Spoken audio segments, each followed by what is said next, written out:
নাম প্রেজেন্ট করব। মাছ। Yes, Papa. হলো কি রে? আম। Yes. কাঁঠাল। Yes, Papa. তারপরে হলো কি রে? ছাগল। Yes, sir. তারপরে মদন। Yes, ma'am. তারপরে টিয়া। Yes, ma'am. সবাই লেখাপড়া করে আসছেন তো? আচ্ছা পড়ো, বই বের করে পড়ো। এই সবাই এখন বই বের করে পড়ো। এই আচ্ছা ওঠ, পড়ে আসতে বলেছি, পড়ো, বই বের করে পড়তে বলেছি। না পড়লে হবে? শুতে বলিনি তো আমি, পড়তে বলেছি।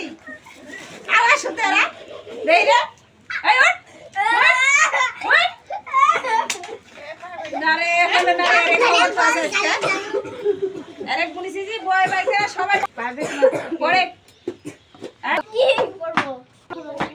ক খ বগের ঠ্যাং মাস্টার বাবু পড়া দেন। পড়া পড়তে বলেছি, এটা কি পড়া? এভাবে হলে না তো পড়া। এরা দরকার ধর সবে পড়া করে আসিস নি খেত রাবুল। পড়া করে আইছি ম্যাম। পড়া করে পাচ্ছি না পড়। আরেক ক্লাসে পাগলা গারাতে ভর্তি করে দেশবো।